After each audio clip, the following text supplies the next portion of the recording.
본 방송에서 제공하는 투자 정보는 투자 판단에 대한 조언입니다.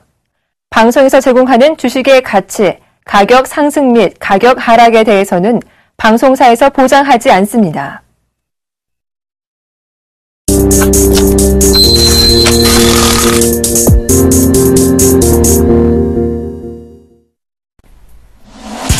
시청자 여러분 안녕하십니까. 오늘장 내일장의 김동현입니다. 하락 출발했던 코스피 지수는 여전히 기관의 매도 속에 2048선에서 움직이고 있습니다. 반면에 코스닥 지수는 기관과 외국인의 쌍끌이 매수 속에 572선에서 거래가 되고 있습니다. 자, 오늘 먼저 준비된 주요 코너들부터 함께 살펴보시죠.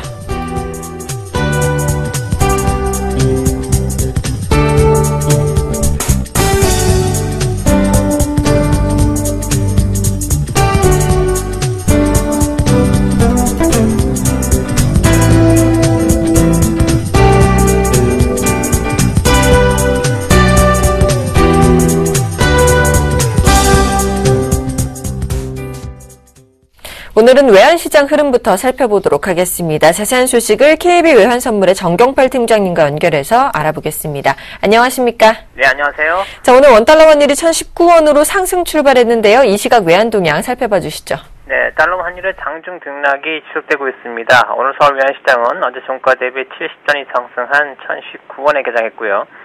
개장 이후 1019원 80전까지 상승했습니다만 추가 상승이 제한되었고요. 이후 반락세를 보였습니다만 1016원 10전에서 추가 하락이 제한되는 등 오늘 오전장에서는 1차 지지선과 1차 저항선의 범위 이내에서 움직이는 모습 보였습니다. 그러나 점심시간을 전후해서 1022원까지 상승하는 모습 보였고요. 이 시간 현재는 1020원 70전에 거래가 되고 있습니다. 어제 장중 1011원 10전까지 하락했던 환율이 이처럼 급등세를 보이게 된 것은 달러 엔의 급등 때문인데요. 모처럼 나타난 달러 엔의 급등이 예전과는 달리 달러 아시아 통화들의 강세를 이끌었습니다. 달러 엔이 급등한 것은 특별한 이슈가 발생했다라기보다는 미국과 일본 사이의 통화정책적인 차이가 부각된 점이 가장 큰 배경으로 작용했습니다.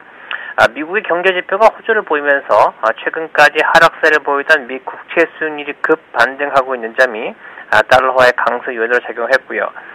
일본 경제지표의 부진으로 일본 중앙은행의 추가 부양책에 대한 기대가 커지고 있는 점은 엔화의 약세 요인으로 작용하면서 달러 엔의 급등세가 나타났습니다.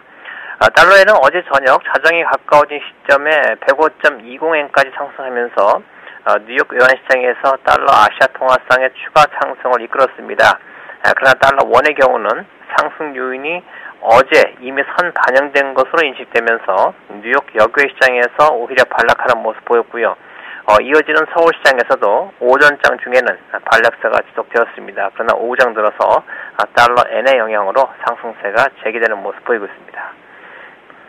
지금 환율이 등락을 보이고 있는데요. 이제 하단은 좀 지지됐고 상승세로 돌아설까요? 향후 전망도 부탁드리겠습니다. 네, 달러 엔이 장기 하락 추세선이 지나고 있는 105.20엔에서 강한 심리적인 저항을 받았습니다만 이후 이 심리적인 저항선을 상향 돌파하려는 시도가 지속되면서 어제와 같이 달러 원의 동반 상승이 나타나고 있는데요. 오늘의 1차 저항선이었던 1020원이 상향 돌파된 만큼 다음 저항선은 55일 이평선이 지나고 있는 1022원 80전이 되겠습니다. 이제 관건은 달러 엔이 어디까지 상승할 것인가 하는 점인데요. 이 시간 현재는 달러 엔이 105.14엔에서 거래가 되고 있는데요. 달러 엔이 105.20엔을 만약 안정적으로 상향 돌파한다면 지난 1월에 기록한 전 고점이 105.44엔인 만큼 최소한 이 수준까지 상승이 예상됩니다. 만약 105.44엔까지 상향 돌파한다면 달러는 109.5엔까지도 상승 가능성이 열려 있고요. 이러한 시나리오가 전개된다면 달러 원은 1033원까지 반등이 가능할 것으로 예상을 하고 있습니다. 네, 지금까지 KB 외환선물의 정경팔 팀장님과 함께했습니다. 오늘도 도움 말씀 감사합니다. 네, 감사합니다. 네, 현 시장 이슈와 함께 마감 전략까지 알아보는 이슈인 시간 시작해 보겠습니다. 먼저 아데나 투자자문의 신승용 대표가 뽑은 오늘 현 시장 키포인트부터 살펴보겠습니다. 시장 환경의 비우호적 방향 전개로 첫 번째는 미국 지표의 긍정성을 꼽아주셨고요. 두 번째는 뚜렷한 주도 섹터가 제한적이라고 하셨습니다. 끝으로 정부 부양책 중심 대응 유효를 꼽아주셨는데요. 대표님 만나보겠습니다. 안녕하십니까? 네, 안녕하십니까? 네, 반갑습니다. 첫 번째로 미국의 지표가 여전히 긍정적이다라고 말씀해 주셨고요. 향후 시장 전개가 궁금한데요. 말씀해 주시죠. 예, 일단 뭐 큰 그림 속에서 지금 현재 전반적인 시장 주변 환경이 그렇게 썩 우호적인 환경으로는 진행되고 있지 않다라는 것. 하지만 물론 이제 그 미국 경기의 지속적인 개선세, 여기에 더 나아가서 중국 오늘 오전 중에 발표가 됐었죠. 중국에서 발표된 HSBC PMI 지표의 개선 부분들. 전체적인 큰 그림에서 일단 경기의 방향성은 계속해서 긍정적인 방향으로 흘러가고는 있지만 시장 주변 환경, 우리를 둘러싸고 있는 시장의 주변 환경은 그렇게 크게 우호적이지 않다라는 부분에 좀 주목할 필요가 있다라는 것. 지금 다소간 글로벌 증시의 방향성과 우리 증시의 방향성이 다소간 좀 혼조 상황을 겪을 수 있다라는 것. 글로벌 증시는 양방향, 그러니까 긍정적인 방향이 지속될 수 있으나 우리 시장은 조금 좀 쉬어갈 수 있는 그런 주변 환경이 형성되고 있다라는 점에 좀 주목을 하셔야 될 필요가 있어 보입니다. 이에 따라서 전체적인 큰 그림에서 본다면 시장 내 주도 섹터, 특히나 시총 대형주 중심으로 펼쳐지는 삼성전자 마찬가지고 그다음에 현대자동차 마찬가지가 되겠습니다. 전차 중심의 어떤 그 시총 대형주들의 주도주에 대한 어떤 그 모멘텀 부분 다소 많은 부분 좀 제한적으로 보인다라는 것. 이로 인한 중소형주들로의 어떤 그 수익 압력 부분들 계속 시장 내에 어떤 그 잔존하지 않을까라는 그런 우려감 여전히 시장 내에 남아있는 듯합니다.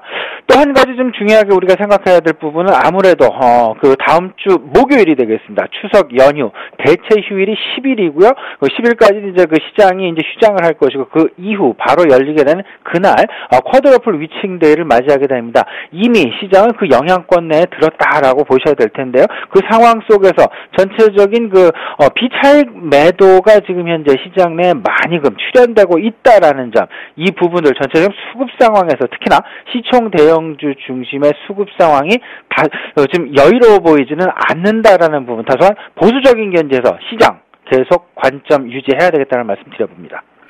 네, 그리고 또 정부 부양책 중심의 대응이 유효하다라고 말씀해 주셨는데요. 자세한 내용도 전해 주시죠. 예, 뭐 이러다 보니까요, 아무래도 시장 그 모멘텀 찾기에 분주한 모습이 나타나곤 있지만 이렇다 할, 그리고 눈에 띄는 모멘텀, 그리고 재료가 부재한 것이 사실이 되겠습니다. 그러다 보니까 과거에 이미 나왔던 재료들이 다시금 시장 내 부각이 되는 순환매 양상이 전개되고 있다라고 보셔야 될 듯합니다. 그 정부 정책, 정부 경기 부양책 중심의 지금 현재 이 상황 속에서 어떤 그 순환매 양상들, 특히나 뭐 그 제가 과거에도 그 말씀을 드렸었죠. 1차적으로 뭐 건설이나 뭐 배당이나 이런 부분들에 대한 관심을 가져야 함도 물론이지만 아울러서 2차적인 수혜 업종들, 특히나 그때 뭐 그런 부분들, 뭐 건설 건자재주랄지 아니면 유통 관련된 주식도 제가 말씀을 드린 적이 있었습니다. 특히 최근 들어서는 유통과 관련된 주식들, 그리고 이제 그 소비와 직접 영향을 줄 수 있는 그런 단에 있는 그 중간 단계에 있는 업종들 중심으로 시장 내에 어떤 그 순환매가 나타나고 있다라는 것, 이 부분 유효하시면서 사실은 그 순환매 관점에서 정부 정책 수혜주 계속해서 관심을 게을리해서는 안 되겠다라고 말씀을 좀 드려보겠습니다.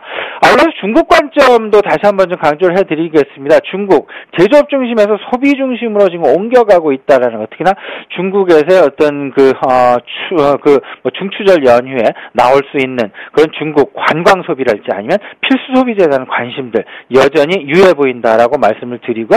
아울러서 지금 현재 중국 뭐 HSBC PMI 지표가 이제 긍정적으로 나왔습니다. 이에 따라서 일반 시장 조금 좀 반등 양상을 보이고 있는 그런 분위기 나타나고 있는데요.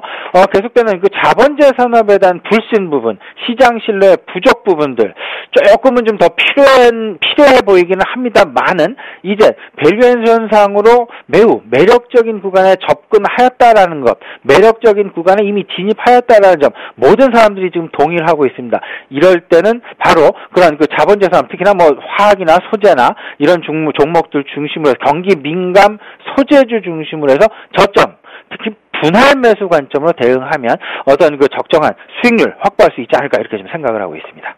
네, 중국 관련주들 얘기 말씀해 주셨는데요. 화장품 관련주들이 요즘 계속해서 상승을 하고 있잖아요. 지금 어떻게 접근해 보면 좋을까요? 예, 화장품주들 일단 최근에 이제 계속되는 이제 상승 나왔다가 최근 들어서 조금 좀 쉬어가는 모습 보이다가 다시금 시장 내 관심 지금 나타나고 있습니다. 말씀드렸던 그대로 시장 내 이렇다 할 큰 재료가 없습니다. 그리고 모멘텀도 없다라는 것.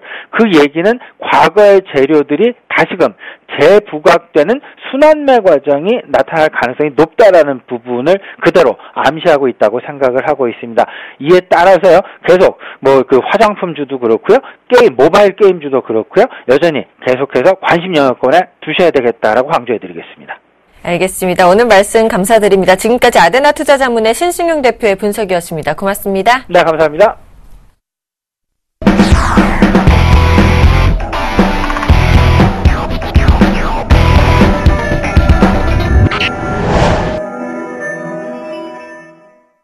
김용준의 시장 돋보기 시간입니다. 오늘도 샘플러스 김용준 멘토와 함께 자세한 얘기 나눠보겠습니다. 안녕하십니까? 네, 안녕하세요. 자, 현재 코스피 지수가요, 2040선까지 밀려났다가 현재는요, 조금 올라와 있는 상황입니다. 낙폭을 줄이고 있긴 하지만 여전히 좀 하락 권역에 있는데 시장 상황 좀 점검해 주시죠. 네. 지금 상당히 좀 지루한 장세가 이제 이어지고 있습니다. 네. 이제 최근에 이제 계속적으로 말씀드렸던 부분이 뭐냐면, 지수는 상승도 하락도 아닌 박스권을 진행하고 있다라고 말씀드렸는데요. 역시나 이제 지금 현재 장세는 제한된 등락의 박스권을 지금 유지를 하고 있고요. 박스권 하단은 2,000포인트 정도, 그리고 상단은 2,100포인트에 근접하는 정도에서 한 2,890포인트 정도, 이 정도로 지금, 진행되고 있는데, 이런 흐름이 좀 어떤 변화를 주기에는 지금 상당히 좀 무리가 있다라고 일단 보여집니다. 결국 이러한 박스권 장세는, 좀 추가적으로, 진행될 가능성이 있다. 그래서 당분간 박스권 장세를 유지해야 된다라고 일단 보여집니다. 결국 이제 요번에 이제 박스권을 뚫고 한 단계 위로 올라갔던 거. 그러니까, 과거 같은 경우는 2,000포인트 정도가 고점에 1,900포인트의 저점권의 박스권에서, 박스권이 한 단계 상향 돌파했던 가장 큰 이유는 결국은 이제 초에노믹스에 대한 기대감들이 반영되면서 주가가 상승했던 부분이죠. 여기서 이제 여러 가지 얘기가 나왔었습니다. 그러면서, 배당 정책 확대 등, 그리고 이제 여러 가지 부양책들, 그리고 내수 진작책들, 이런 것들이 나오고, 계속적으로 정책에 관련된 얘기들을 내고 있는데, 이건 그러니까 현실적으로 실현 가능한 얘기와 불가능한 얘기로 좀 나눠져 가고는 있는데, 어쨌든 간에 이제 최유노믹스라는 것이 이제 시장이 오픈이 되면서, 이거에 대한 기대감으로 전체적인 장의 방향은 한 단계 레벨업 했다라는 것은 인정을 합니다. 다만 여기서 지금 그 이상의 무엇을 줘야 되는데 아직 그런 부분들을 주지를 못하고 있기 때문에 지수의 움직임은 굉장히 제한된 움직임을 좀 보이고 있다라고 일단 보이죠. 거기다가 이제 또 한 가지 이제 문제가 되는 부분이 이제 시가총액 상위 종목입니다. 그러니까 저희가 이제 보통 우량주라고 표현하는 건 적절하지는 않은 것 같고요. 초대형주, 그러니까 대형주 중에서도 시가총액이 상당히 높은 몇십 조짜리의 어떤 초대형주들, 대표적인 종목이 이제 삼성전자, 현대차가 되겠죠. 이러한 종목들이 가장 크게 문제가 되는 것이 여지껏의 실적이 결코 나쁘진 않다. 그렇기 때문에 지금 현재 주가가 고평가 영역은 아니다라고 얘기를 계속 하고 있습니다. 다만 계속적으로 문제 제기를 하는 부분은 뭐냐면 결국 이들이 올해를 지나서 내년에도 더 좋아지고 그 다음에도 더 좋아지냐. 결국 성장성이라는 문제를 그 한계로 지금 노출시키고 있는 부분이고요. 그래서 이제 대표적으로 삼성전자 같은 경우는 그 휴대폰에 대한 성장성, 스마트폰에 대한 성장성이 어떠냐라는 얘기들을 지금 계속 하고 있는 거고요. 자동차 역시도 환율에 그 발목을 잡히긴 했지만 결국 자동차가 더 이상 판매 대수를 늘리는, 그러니까 삼성전자 같은 경우 시장을 장악하고 있기 때문에 시장이 더 커지면 좋아지는 거고, 현대차 같은 경우는 시장 점유율을 높일 수 있다면 커지는 거겠죠. 근데 이런 성장의 한계가 지금 노출되고 있다는 게 가장 큰 부분입니다. 그에 따라서 지금 현재 장은 어떻게 흘러가고 있냐면 가치주하고 배당주 쪽으로 자금이 몰립니다. 그러니까 이제 그 초이노믹스와 관련해가지고 실질적으로 배당주 관련 쪽으로 자금들이 상당히 많이 몰리고 있는 상태이고요. 이쪽에 그 급격하게 설정 규모가 커지다 보니까 과거에는 배당주들이 수익이 좋았는데 최근에 수익이 좀 떨어진다. 하지만 결국은 계속적으로 그쪽으로 자금이 들어오기 때문에 그 자금은 어떤 펀드 운영을 위해서는 계속적으로 매수를 해야 됩니다. 이에 따라서 거래량이 적고 자산 가치가 높고 배당이 높은 종목들, 이런 쪽의 주가 주가가 꾸준하게 상승한다. 대표적으로 뭐 아모레퍼시픽 뭐 이런 것들이 뭐 한 200만 원대를 돌파를 하고요. 뭐 롯데제과 이런 것들이 큰 폭으로 상승을 하고 있고 그런 것들이 결국 이 가치주와 배당주 펀드에 묶여서 나타나는 현상이다. 그래서 당분간은 거래소 쪽은 내수 중형주 쪽의 상승세가 그대로 유지될 가능성이 있다라고 일단 볼 수가 있습니다. 자, 그럼 이제 우리가 앞으로 이제 시장을 어떻게 좀 기대를 해야 되냐면, 결국 이제 외국인 수급을 좀 기대를 해야 됩니다. 외국인 수급을 기대를 하고, 그리고 이제 경기 변화들을 좀 체크를 해야 되는데요. 외국인 수급은 기대가 됩니다. 외국인 수급은 지속적으로 들어올 것 같고요. 그리고 최근에도 많이 샀지만 앞으로 사는 규모가 더 커질 가능성이 상당히 크다. 어떤 이유에서 그렇게 보는 거냐면 결국 이머징 펀드 쪽입니다. 이머징 펀드 쪽에서 전체적으로 아시아의 자금의 유입 속도, 그러니까 이머징 마켓 쪽의 자금은 계속적으로 지금 유입되고 있습니다. 근데 그동안 사실은 외국인들이 가장 많이 샀던 것은 인도나 대만 쪽을 많이 샀는데 이쪽이 이제 외국인들이 산 거 기준으로 봤을 때 최근에 상승폭이 좀 상당히 컸습니다.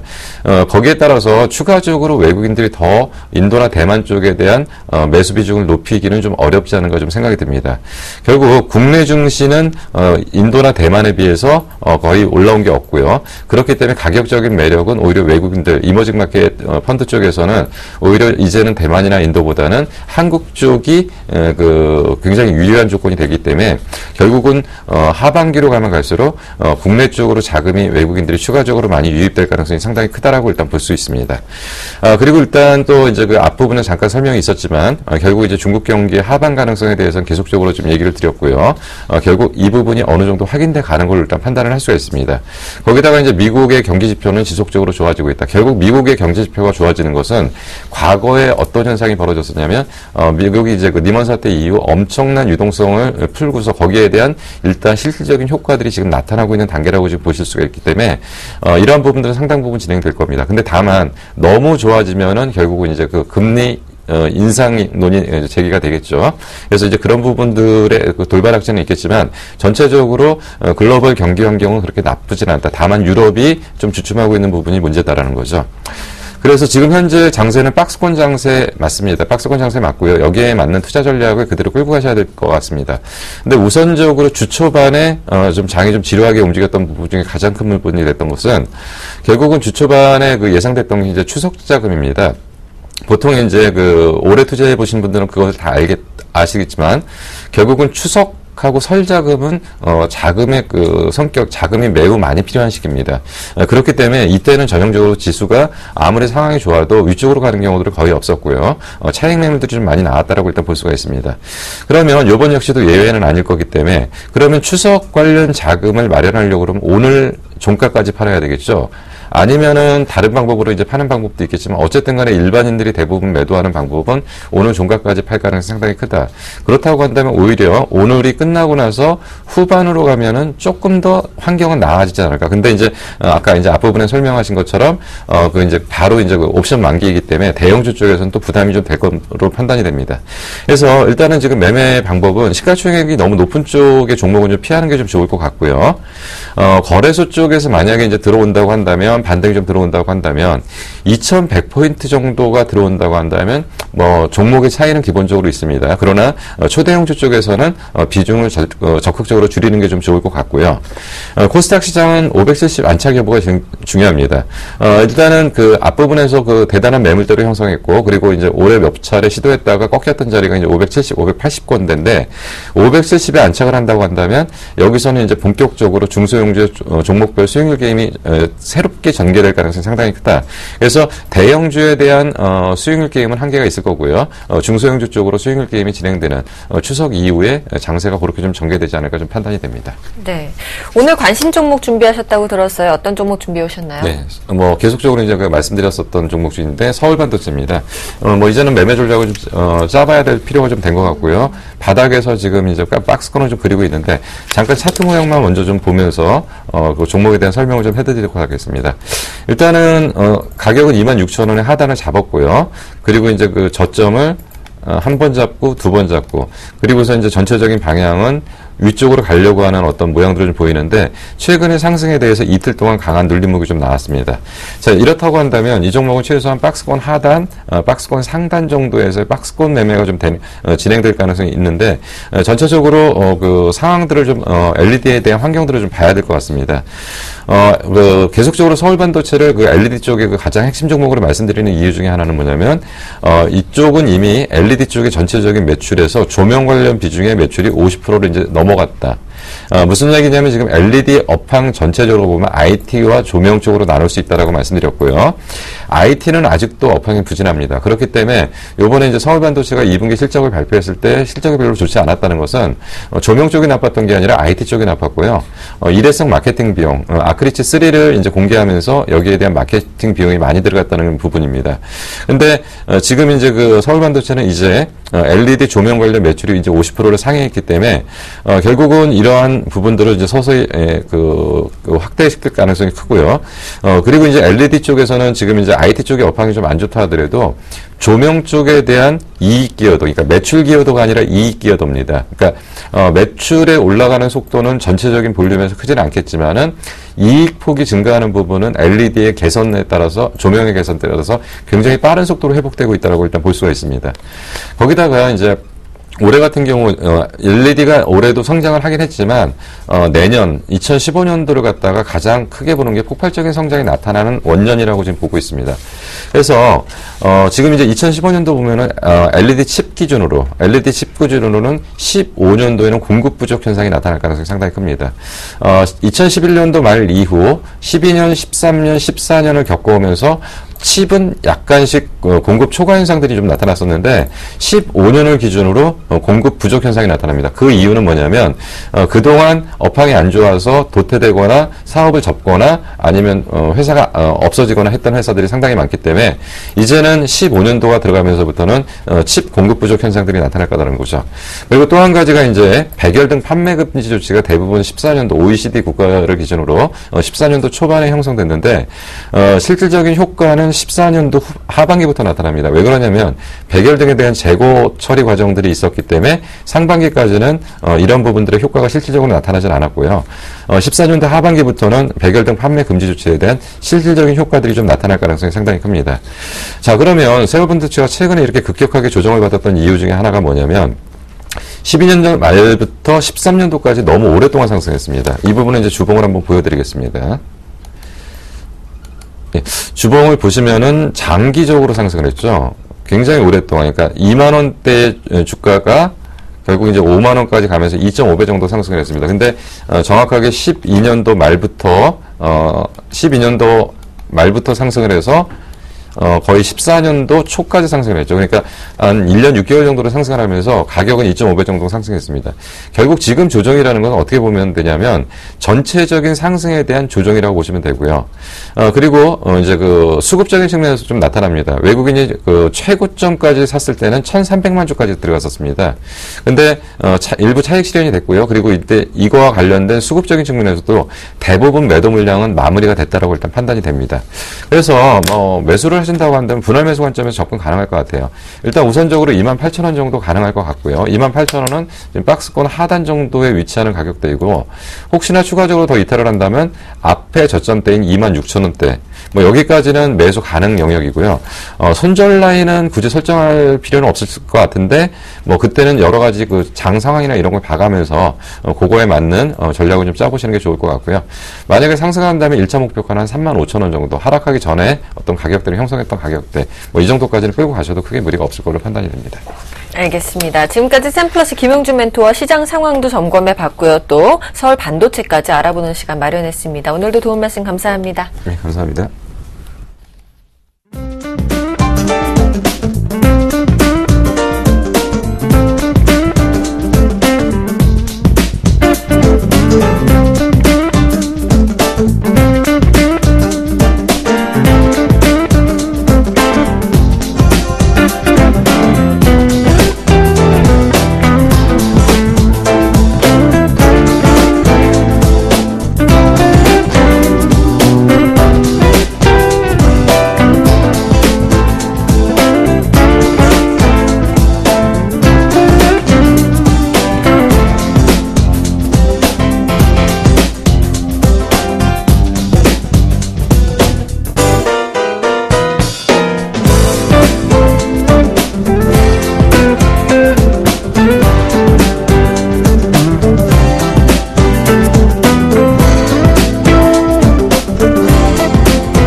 안녕하십니까, 김선희 멘토입니다.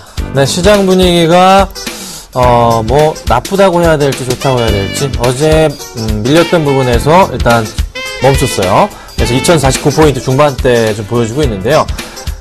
바닥에서 좀 탈출을 하는 것으로 좀 판단되는 종목들이 좀 많이 좀 보입니다. 특히나 이제 삼성전자에 제가 좀 기간 매수를 좀 기다리고 있는데 아직은 좀 보이지 않아서 오전까지 있었거든요. 오후 들어서 또 매도로 전환돼서 좀 안타깝긴 하지만 좀 기다려볼 필요는 있어 보인다 말씀드려보고, 기간 매수가 좀 들어오는 포인트 있을 때면 적극적인 매수가 필요하겠다 말씀드려보고요. 자, 오늘 시장 좀 은행주도 굉장히 강한 모습에서 하나금융지주나 좋은 모습 보여주고 있고, 반면에 이제 SK하이닉스가 5% 정도의 급락을 좀 보여줍니다. 나쁜 점은 분명 아니에요. 하지만 제가 추천을 드리자마자 바로 매도 의견을 드렸던 이유 중에 하나는 수급고임 때문이었죠. 네, 수급고임이 안 좋아지면 바로 조금 웬만하면 아무리 좋은 종목이라도 수급 안 좋아지면 못 갑니다. 대표적인 종목이 삼성전자겠죠. 네, 그렇죠? 수급의 중요성을 또 한번 볼 수 있는 그런 시장인 것 같아요. 특히 대형주 쪽에서 수급이 없다면 정말 조심하시고 또 조심해야 된다, 이렇게 말씀드릴 테니까 항상 잘 지켜보시고 대응해야 되겠다라고 좀 말씀드리겠습니다. 자, 마지막으로 팁을 드려보자면 오늘 제가 종목을 하나 가지고 나왔는데요. 배당 성향이 좀 강한 종목군들 지켜보셔야 됩니다. 배당 성향. 시장 안 좋은 만큼 방어주 성격을 띠고 있는 종목 보셔야 되고, 제가 현금 확보 얘기도 좀 드리고 있잖아요, 최근 들어서. 네, 그만큼 시장이 약간은 불안하거든요. 그 포인트 기억하시고 대응하시길 바랍니다. 자, 종목 상담해드립니다. 013-3366번에 0110번 아래 번호로요. 문자 주시면요, 제가 빠르게 상담을 도와드리도록 하겠습니다. 자, 수급 100점주 보고 시작하겠습니다. 자, 수급 100점주입니다. KB금융, LG유플러스, GS리테일, 대우증권, 바이오스페이스입니다. 자, 오늘 시장 사실 은행주들이요, 굉장히 좋은 모습이었어요. 그래서 다 뽑아오긴 좀 그랬고, 하나만 그냥 제가 뽑아온 겁니다. KB금융은 제가 자주 가지고 나왔어요. 은행주들 걸릴 때마다 큰 폭의 상승을 주고 있는 모습 잘 가고 있네요. 수급 포인트도 역시나 마찬가지로 좋은 모습. 외국인이 34만 9천주. 많이 사고 있죠? 기관들은 7만 7천주가량 매수를 해주면서요, 양매수자로 오늘 들어와주고 있고요. 자, 최근 매수도 보자면 그렇게 떠났던 기간이 재매수, 외인은 꾸준한 매수세 보여주면서 개인만이 물량을 뺏기고 있는 그런 포인트 잡히고 있습니다. 여기서 어떻게 강하게 상승 쪽 분위기가 계속 나오고 있네요. 제가 계속 더 상승 분위기 나올 것이다 말씀드리고 있고, 조정시마다 매수 의견 드리고 있는데 빠르게 대처해서 조정시 매수하신 분들 축하드린다 말씀을 드려보고 잘 들고 가보자 라고 의견 드리겠습니다.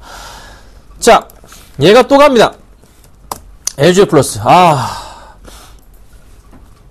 어제도 말씀드렸죠? 오늘 4% 가요. 이게 이제 종목이야 이렇게 생각될 정도로 주가 급등을 해요. 자, 오늘도 외인이 70만 주 매수를 해주고 있고요. 기관들이 33만 주 매수해줍니다. 무슨 생각인지는 모르겠지만 분명한 것은 확실하게 흐름은 바뀌었다. 요 당시에 이제 N정 반등을 기다린다 이때쯤 말씀드렸는데 이렇게 더 가버리네요. 와, 정말 잘 가요. 추가적인 상승 가능성 있을 수밖에 없죠. 수급은 어떻게 더 잘 들어와주고 있는데 이 정도면 수급이요 거의 90점짜리예요. 네, 정말 좋은 수급입니다. 더 드릴 수도 있어요. 95점까지도 갈 수가 있다고요. 그러니까 상승 분위기 계속 타고 있다. 대신에 매수 의견을 못 드렸어요. 보유하고 계신 분들만 가져가자 말씀드렸는데 똑같이 유지하겠습니다. 네, 보유하고 계신 분들만 가져가도록 하겠습니다. 자, GS리테일입니다. GS리테일도요, 오늘 시장에서 7% 급등 중에 있습니다. 정말 많이 가네요. 자, 바닥을 확인했나요? 약간 GS리테일이 좀 걱정인 부분은 요런 정도 포인트가 보이긴 합니다. 고점 포인트. 그렇죠? 평행하게 봤을 때 어느 정도의 이 밴드 안에서의 움직임이 포착이 되고 있어요. 자, 그런데, 이때부터 좀 바뀌었을까요? 올해 7월부터 해서 설마 이 그림 유지가 되는 건가요? 자, 여기 만약에 된다면, 다음 포인트가 어딘지 아직은 확실하지는 않지만, 그래도 지금 현재 구간 슈팅 구간인가요? 근데, 제가 볼 때는 상승 가능성에 조금 더 무게를 담고 싶어요. 골드크로스 부분이 좀 강하기 때문에. 수급 포인트도 최근에 수급 보자면 정말 많은 물량들을 외인이 잡아주고 있고 기간도 이제 매도 포지션에서 조금 멈추는 모습 연기금 매수세 잡아주고 있고 또 하나 오늘 시장에서 보니까 외인들과 기관들의 양매수가 강하게 외인이 11만 주 기간이 6만 주가량을 매수를 해주고 있는 포인트가 잡힙니다. 양매수 잘 들어와주고 있는데요. 굉장히 좋은 모습 아닌가 좀 말씀을 좀 드려볼 테니까요. 자, GS 리테일 보유하고 계신 분들은 한번 추가적인 상승 보시고 27,000원까지 한번 기다려보자 의견 드려보도록 하겠습니다. 자, 증권주도 봐야 돼요. 대우증권입니다. 계속 갑니다. 자, 대우증권 오늘 2% 정도의 상승 흐름 나타나고 있습니다. 계속 올라가요. 계속 올라갑니다. 수급에 계속 뒷받침이 되다 보니까 주가 계속 올라가는데 자, 수급 포인트 계속 올라갑니다. 약간 좀 걱정이기도 해요. 이 수급이 과연 언제까지 올라올 것이냐. 지수는 빠지는데 종목은 계속 올라간다. 오늘장 수급도 좀 좋은 모습이거든요. 외인이 13만 주, 기간이 12만 주, 13만 주랑 12만 주의 양매수를 현재 보여주고 있어요. 상승 분위기가 잘 나와주고 있습니다. 요 포인트들이 쉽사리 꺾일 포인트인지에 대한 부분이 고민이긴 하지만 현재로서는 추세는 나쁘지 않다. 21선 부근에 매수 포인트가 몇 차례 잡혀주고 있어요. 자, 그러면 이 종목 가져가야 됩니다. 지금으로서는 가져가야 돼요. 그럼 신규 접근은 죄송하지만 안 됩니다. 신규 접근 포인트는 한 11,200~1300원 정도면 참 좋겠다 의견 드려보고 지금으로서는 이 조정폭을 기다려 봐야 됩니다. 급하게 매수하시면 절대 안 되는 종목. 보유하고 계신 분들만 대우증권은 잘 지켜보도록 하겠습니다. 자, 이 종목이 하나 걸렸어요. 바이오 스페이스입니다. 네, 바이오 스페이스가 오늘 12% 현재 급등 중에 있습니다. 자, 바이오 스페이스 왜 이렇게 잘 가나요? 크게 일어났는데요. 올해부터 해서 만원부터 24,000원까지 갔어요. 수급 보겠습니다. 최근에 기관들의 강한 매수세가 잡아줍니다. 더 밑으로 볼까요? 네, 밑으로 보자면 꾸준하게 그래도 기관들이 놓지 않고서 매수했던 그런 흔적들이 상당히 많이 남아 있습니다. 최근에 기관들이 다시 강한 매수를 보여주고 있어요. 뭐 외인들이 팔고 나가는 모습 보이긴 하지만 이 기관들의 매수가 굉장히 좋다라고 말씀드릴 수 있을 것 같아요. 뭐 조금 정리가 조금 뭐 수급적인 포인트가 차익 실현하면서 올라가긴 하지만 자, 오늘 시장 보더라도 외인 7만 주, 기관 3만 주입니다. 7만 주랑 3만 주를 현재 양매수가 잘 들어와주고 있어요. 네, 좋은 수급을 현재 양쪽에서 보여주고 있습니다.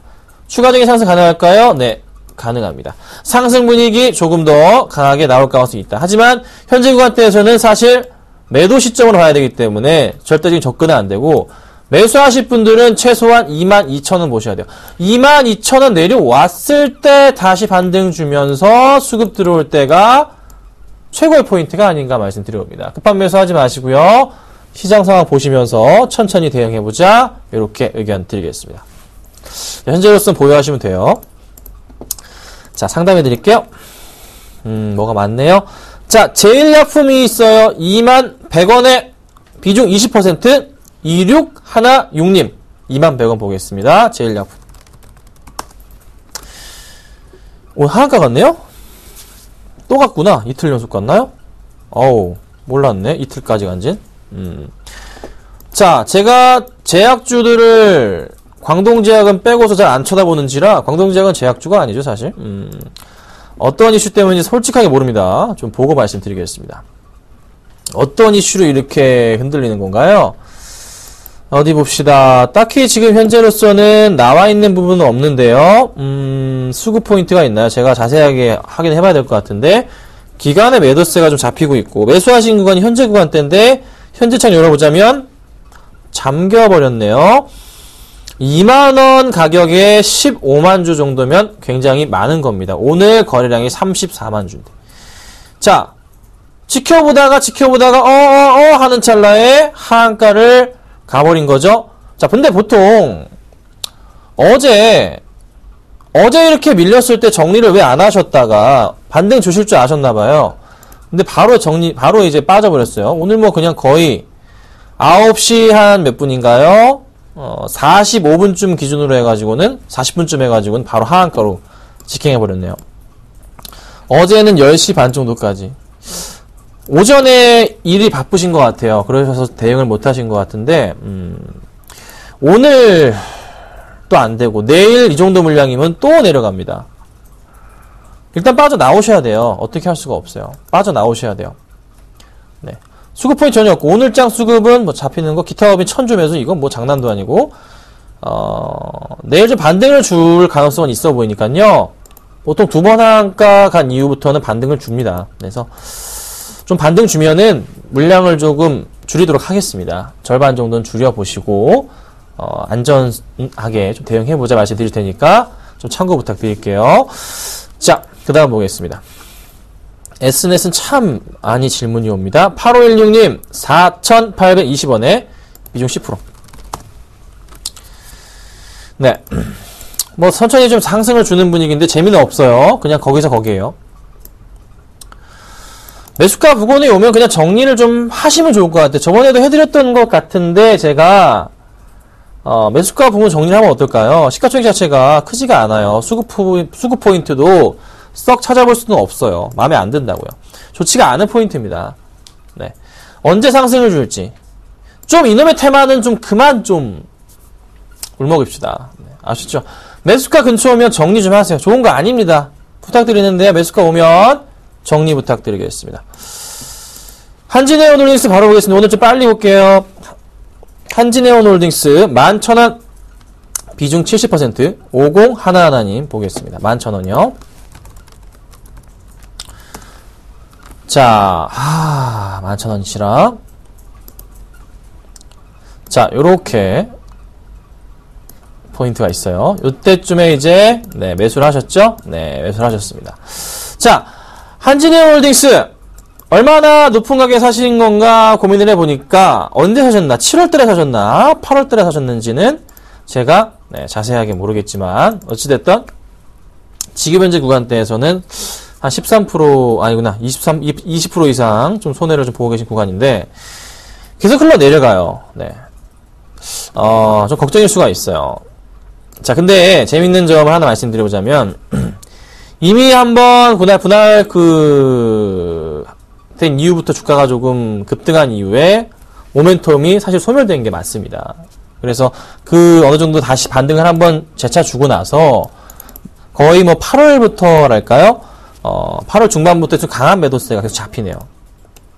네. 요렇게 매도세 강할 때 보통 정리를 하셨어야 되거든요. 네, 근데 그걸 못 하셨어요. 자, 지금 좀 상승을 주는지, 또 최근 들어서도 크게 안 밀리고 야금야금 밀리니까 이거 굉장히 짜증나는 겁니다, 이거. 자, 오늘장 수급이 있나요? 오늘도 매도가 나오네요.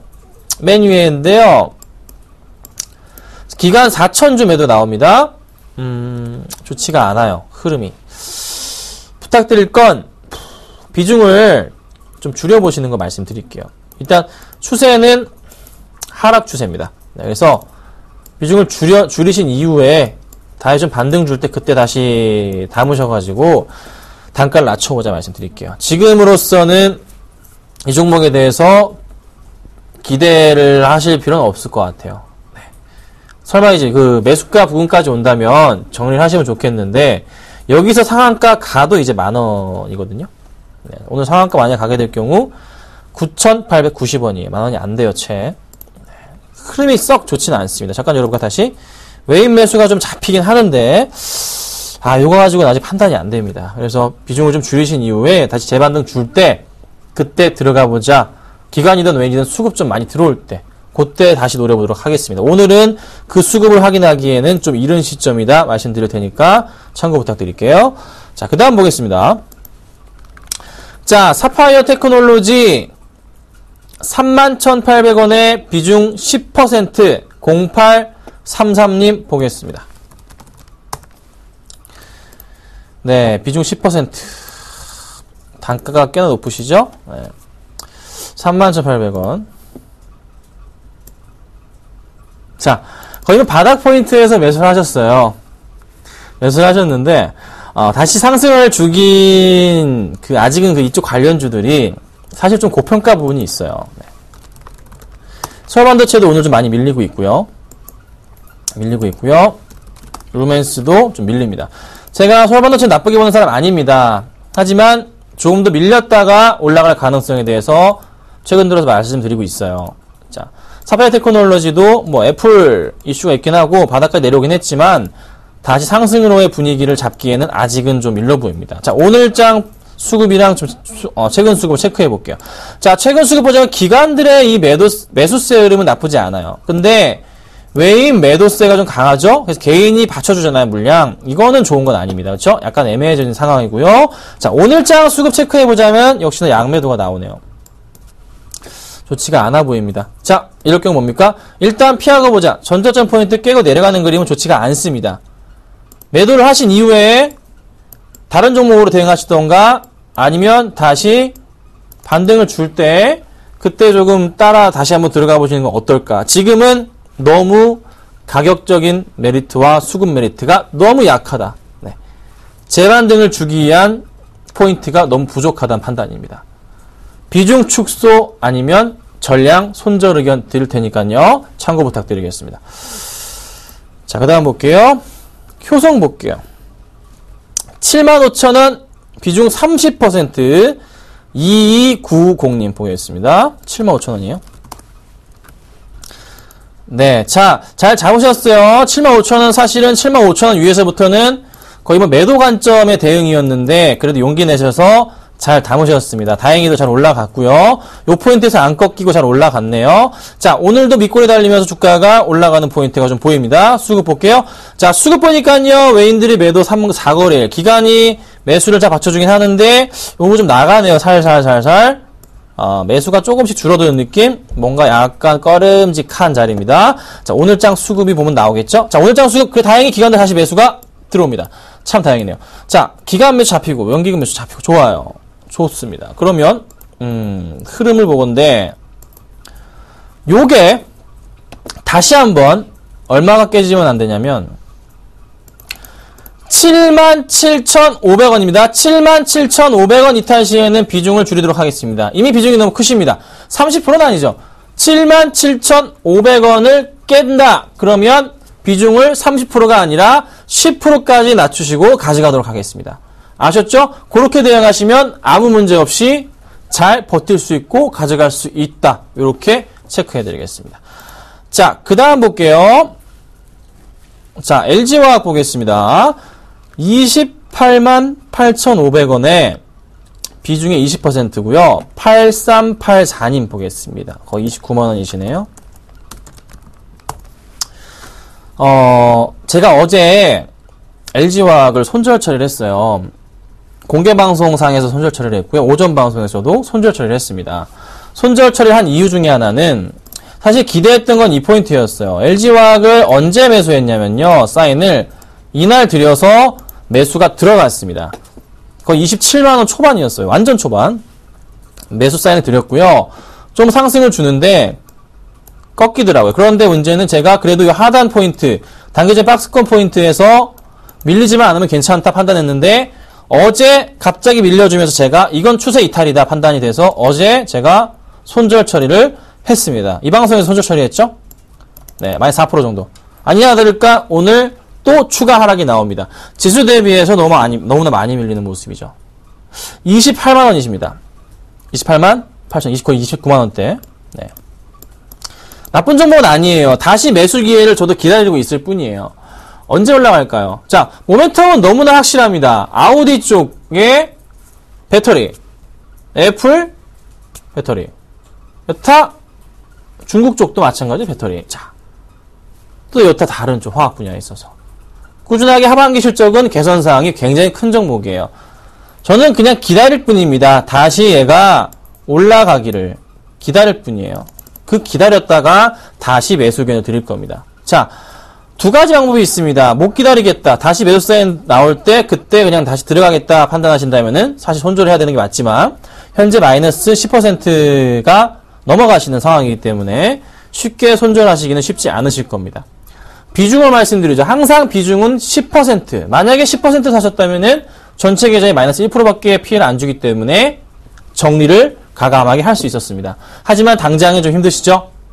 고민이 될 겁니다. 버티시던가 아니면 정리하신 이후에 다른 종목으로 갈아타시던가 결정을 하셔야 됩니다. 선택은 우리 LG화학 질문 주신 시청자님이시고요. 고민해 보시고 대응 부탁드리도록 하겠습니다. 저희는 어제 손절을 드렸습니다. 자, 영풍 정밀 볼게요. 1,500원에 비중 10% 6522님 보겠습니다.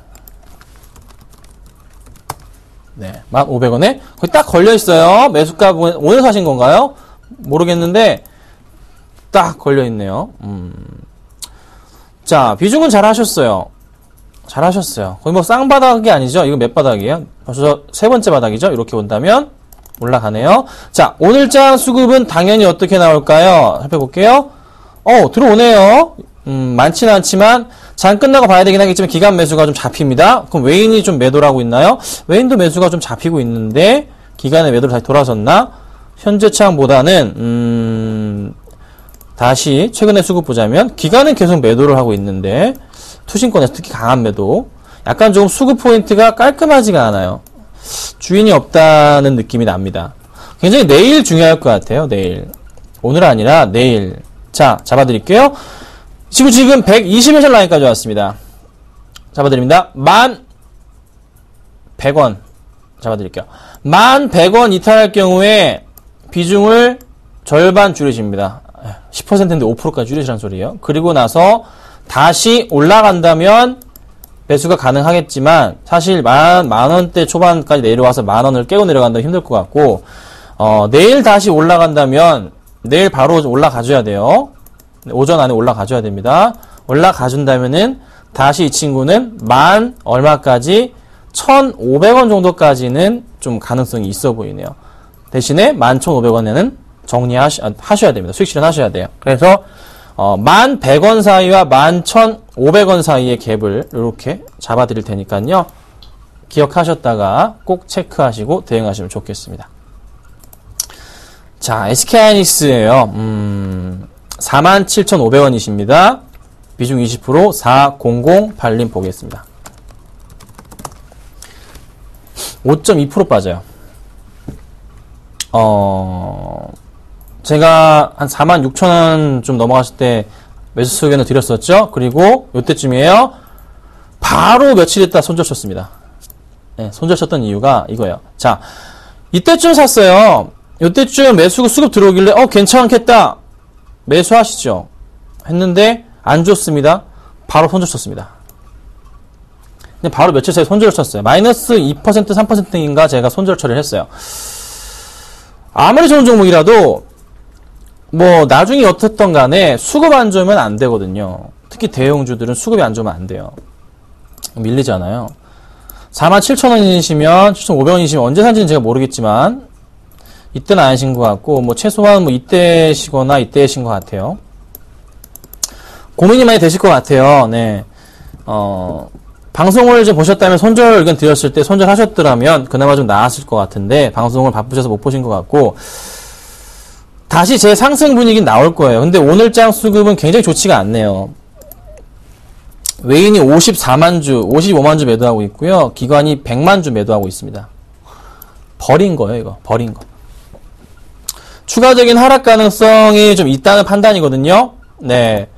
조금 조심하셔야 돼요. 그래서 비중이 그래도 조금 있으신데 20%인데 지금 비중 절반만 뭐 오늘이나 내일 중에 뭐 비중은 내일 중이겠죠. 비중을 절반 정도만 좀 줄이신 다음에 다시 조금 수급이 강하게 들어올 때 다시 좀 들어가 보시는 건 어떨까라고 의견 드려볼게요. 네.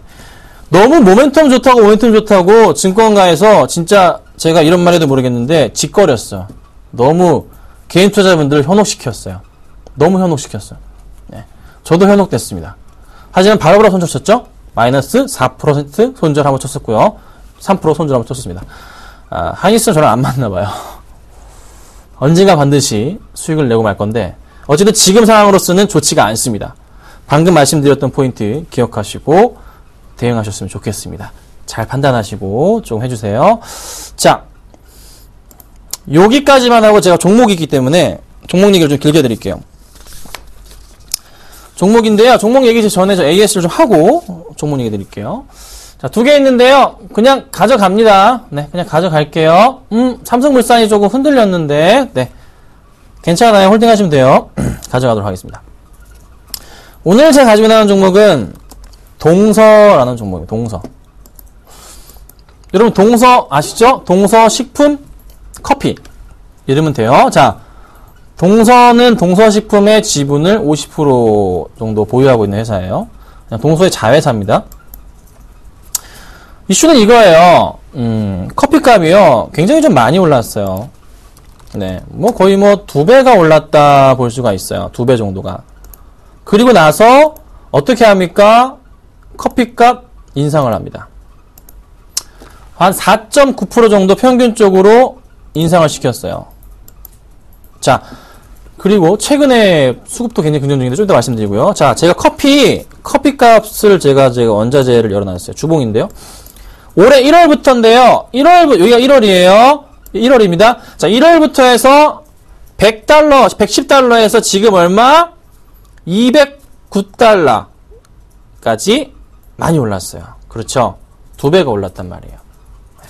그럼 커피값 인상할 수밖에 없어요, 사실. 근데,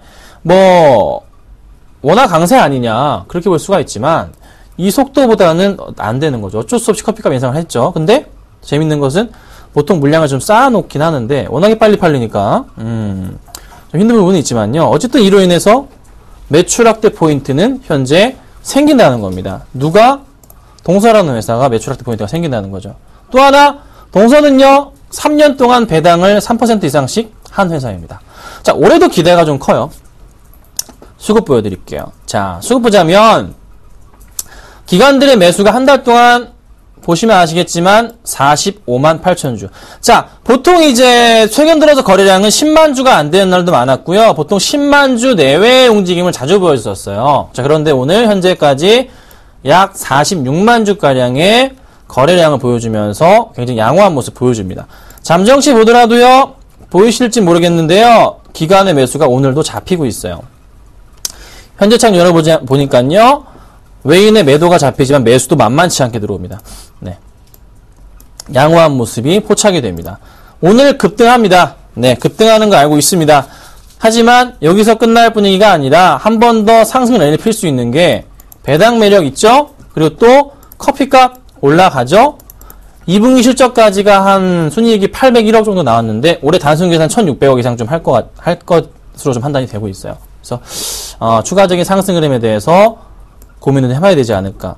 커피 1위 업체입니다, 여러분. 네, 커피 1위 업체니까요. 잘 지켜보시고요. 매수가는요, 밴드를 잡아드릴 거예요, 밴드. 21,000원에서 21,500원 사이에 분할 매수를 해주세요. 그리고 목표가는 많이 보진 않겠습니다. 먼저 23,000원까지만 보고요. 손절가 라인 자체는 제가 22,200원 잡아드릴게요. 22,200원. 요 포인트 다시 내려오면은 일단 뺐다가 다시 상황 보고 대응하도록 하겠습니다. 자, 오늘은 제가 동서까지 말씀드려봤고요. 한번 빠르게 수익 내보도록 하겠습니다. 감사합니다.